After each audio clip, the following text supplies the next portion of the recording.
Eu acho que talvez vocês tenham alguma pergunta a fazer. Pode, por favor. Você fala é morte? Não. A eternidade? Esse final, você fala aí é morte? Mas eu ainda não entendi o que você entende por morte, para a gente poder se aproximar. Né? Você me pergunta se a eternidade da qual eu estou falando é a morte. Mas aí eu preciso entender. Eu não entendo o que é que você está entendendo, o que é que você está vendo, o que é que você está imaginando quando você usa a palavra morte. Bem, existe morte como fim de um período, de um tempo, de um mal-estar, ou de um bem-estar. Mas é exatamente por isso que eu falo. Pronto. Qual é o final da você? Nesse entendimento, a morte, não, você perguntou se era a morte, né? Não, a morte foi a primeira coisa, mas... É morte mesmo. Então, aí você disse, aí você falou, não, eu vejo a morte como um final de um período, por exemplo, final de alguma coisa. Com certeza isso é a morte.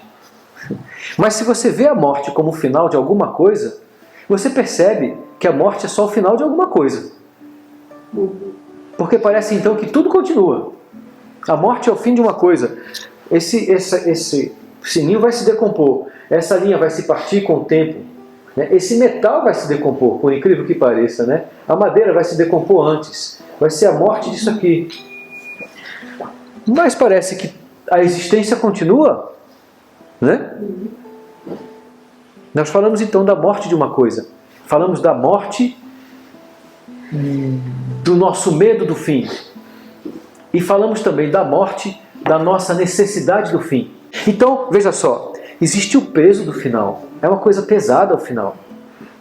Eu disse que ele é pesado, tanto negativamente como positivamente. Você ter que alcançar os 10 milhões de dólares, ou ter que encontrar uma pessoa maravilhosa com quem você vai compartilhar a sua vida até os 90 anos de idade, isso é um peso danado. É uma coisa, é um negócio para você carregar com você e não encontra a pessoa. Ah, encontrei! Aí depois de 3 anos acabou. Ah, meu Deus do céu. Ai, caramba. Aí é uma coisa pesada isso, a gente se impõe esses pesos. Né? Acontece que nós falamos ontem, há pessoas que dizem, não, Marco, isso não é um peso para mim, isso é a minha felicidade. Esse precisar alcançar alguém, não alcançar, é a minha felicidade. Eu tenho esse estímulo para viver. Eu não vou nunca dizer para esse meu amigo ou minha amiga que está errado, não, porque não está. É a felicidade dele. Eu só disse que tem uma outra felicidade. É o que ele acredita. É o que ele acredita. É o que ele acredita. E é o que ele quer. E é onde ele se sente estimulado. Mas eu disse que a outra felicidade está na morte do final.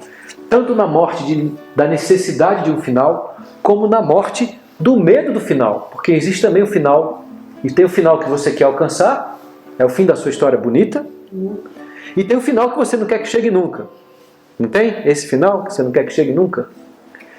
E os dois são pesados. E eu falei que o sentir é a porta de entrada para um mundo em que o final morreu. Não há mais final.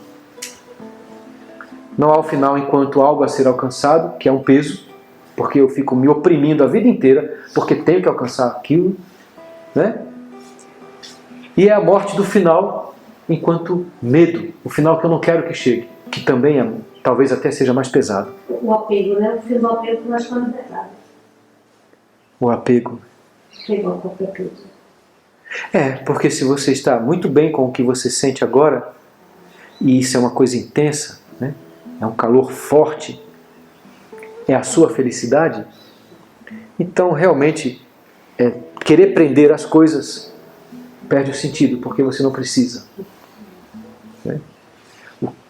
A natureza, a origem do seu bem-estar, da sua plenitude, da sua satisfação, da sua felicidade é uma coisa que arde.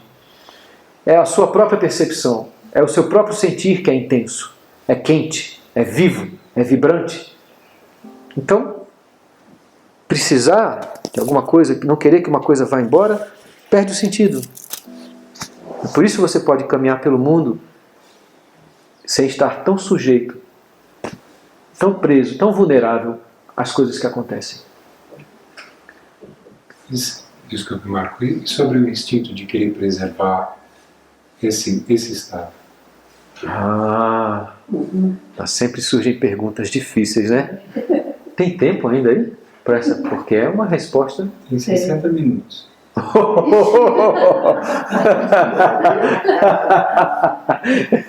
Poxa, então eu vou ter que responder agora?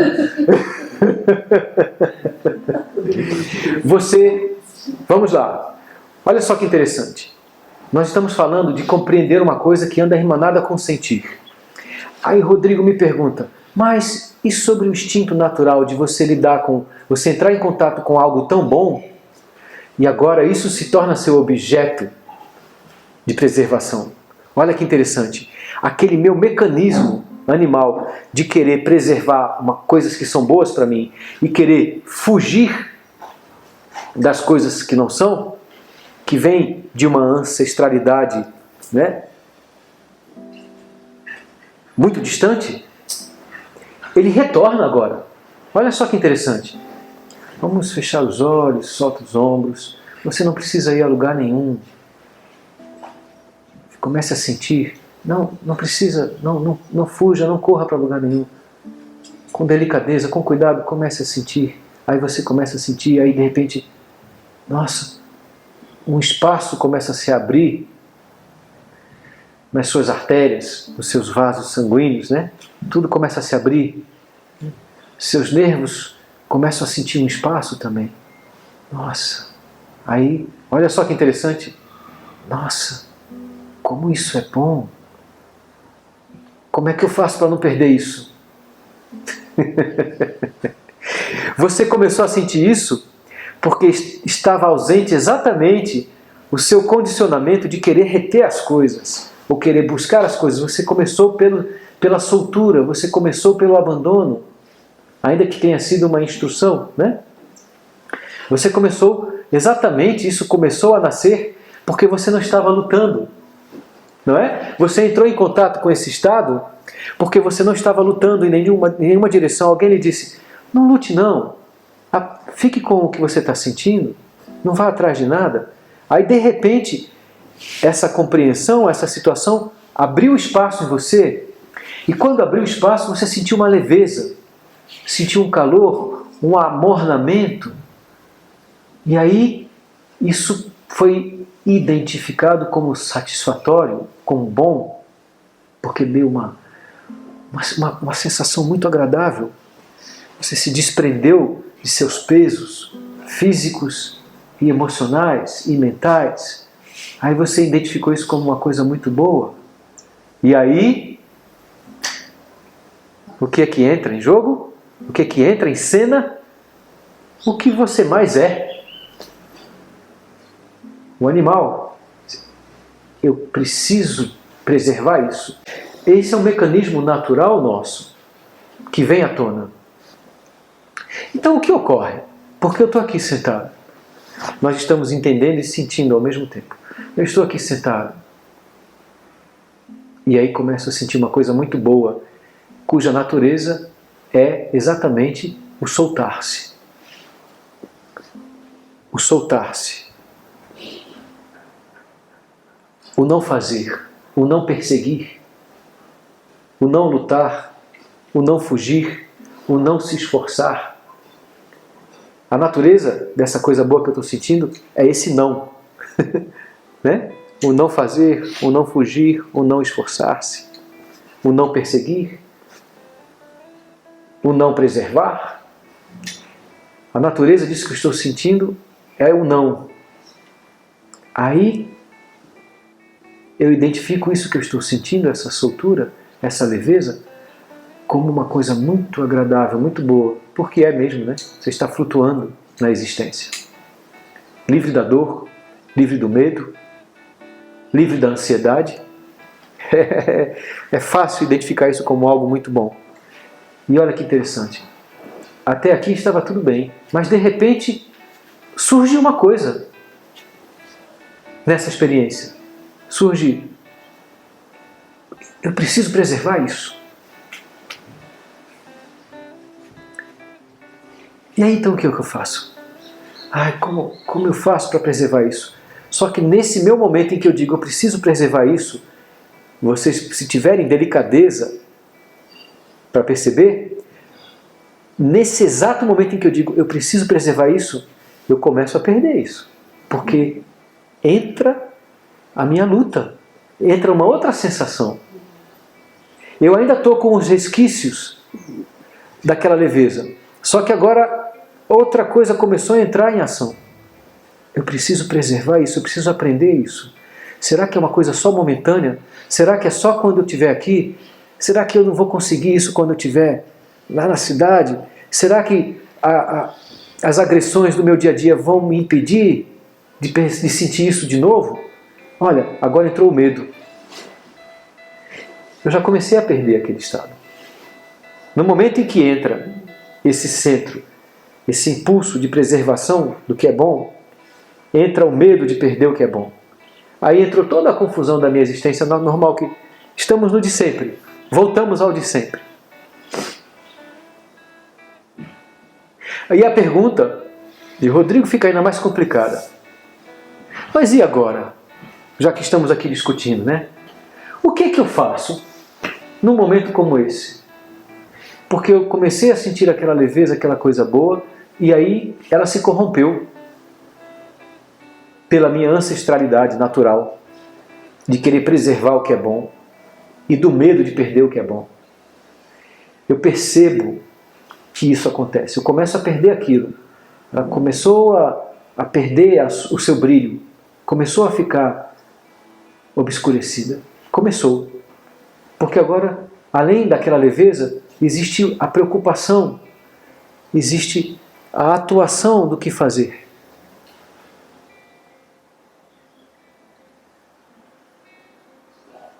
E então? E agora? Eu não achei que a gente ia chegar a esse ponto logo no começo do retiro. Pensei que ia ser lá pela metade. Mas tudo bem. Então, e agora? E se eu simplesmente abrir mão? Do quê? Do que ele quer preservar, ele sentiu que quer preservar. E aí, ao invés de querer preservar, ele simplesmente sentir e deixar passar. Será que eu posso? Será que eu posso ser complacente? Será que eu posso ser generoso? Será que eu posso ser... Não sei nem se essa palavra existe. Será que eu posso perceber a contaminação da minha leveza pelo meu desejo de preservação e olhar para esse momento sem condenação? Porque a minha inteligência vai indo cada vez mais para trás, né? E ela vai dizer, poxa, mas caramba, eu comecei a querer, eu envenenei esse estado, né? Eu posso perceber isso. Eu posso perceber que aqui isso é bom. Como eu faço para preservar esse estado? Ótimo. Vamos começar assim então.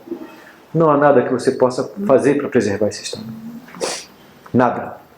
Assuma o fato de que não há nada que você possa fazer para preservar esse estado. Assuma a verdade disso. Como se fora ele, ou como sendo ele, algo maior do que você. Não há nada que você possa fazer para preservar esse estado, porque ele só pode existir na ausência desse seu desejo de preservação. Mas aí você assume essa verdade. Existe em você o desejo de preservar? Existe. Então você assume essa verdade. Só que a assunção dessa verdade é o retorno da soltura. Se você percebe que quer preservar o estado e que esse seu instinto de preservação corrompe esse estado e destrói esse estado, e você assume que não há nada para você, que você possa fazer, porque o seu instinto de preservação é algo genuíno também, é do animal em você. Mas quando você assume que não há nada a ser feito, você vê a verdade disso. Porque você não foi buscar esse instinto, você foi buscá-lo. Foi consciente que você disse, eu vou agora buscar o meu desejo de preservação para estragar tudo. Não, ele surgiu genuinamente. Ele surgiu porque ele é verdadeiro em você. Porque foi esse instinto de preservação que trouxe você até aqui. E agora, você está apresentando ao seu corpo, que tem esse instinto de preservação, uma outra vida, uma outra dimensão. E eles vão se relacionar. O seu instinto de preservação vai se relacionar com esse outro estado. E ele vai dizer, eu queria esse estado. E aí a sua compreensão vai, mas esse estado não pode estar presente quando o esforço de possuir está presente. Que é um esforço animal, verdadeiro, natural, que fez com que você estivesse vivo aqui hoje. Mas esse estado não está presente quando esse esforço está presente. Essa leveza, essa liberdade só existe na ausência do esforço de preservação. E aí o esforço de preservação surge naturalmente, porque ele é verdadeiro em você. E aí você compreende que você não pode fazer nada. O que você fizer não está no universo daquele estado de soltura. Porque aquele estado só existe no universo do não fazer, do só sentir. Quando o fazer para preservar algo, ou quando fazer para evitar algo, como por exemplo, para evitar o instinto de preservação, que prejudica, que corrompe o só sentir, a leveza do só sentir. Quando eu quero fazer algo para evitar esse instinto, a dimensão dessa atuação do fazer não faz parte daquele mundo do não fazer. Que foi o que permitiu a experiência daquela leveza. O mundo, a dimensão do não fazer, é que permite a experiência da leveza. No momento em que entra o instinto de preservação, ela começa a se corromper. A preservação do estado do que é bom, da própria leveza. Aí eu preciso fazer algo para preservar isso. E aí entra o outro entendimento. Eu preciso fazer algo para esse instinto não atrapalhar. O que eu tenho aí é uma grande confusão, né? São três coisas. A leveza, o instinto de preservação do que é bom, que quer possuir a leveza, e a compreensão de que o instinto prejudica aquele estado de leveza. Nós temos, olha que confusão grande agora. Só que aí pode entrar a compreensão que veio de vocês que disseram. A compreensão de que não há nada a ser feito. Que quanto mais você fizer, quanto mais você mexer nessa situação, mais confusão você vai criar. Então surgiu o instinto de preservar. Como isso é bom. O que eu faço para preservar isso? Aí pode entrar a lucidez, né? Você não pode fazer nada para preservar isso. Está fora do seu alcance. Alcance de quem? Daquela pessoa que surgiu dizendo, o que eu faço para preservar isso? É como alguém chegar dizendo, o que eu faço para preservar a imensidão do espaço? E diz, rapaz, não há nada que você possa fazer para preservar a imensidão do espaço. Está além do seu alcance.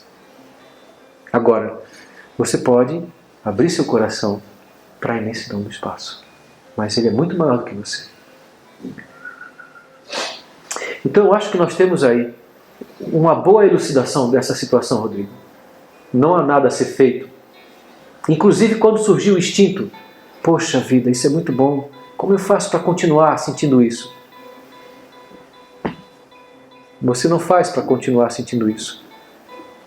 Só se pode sentir isso se não houver, se não estiver no momento, não existir exatamente esse impulso de controle, de preservação, de conquista, de fuga, de oposição, né?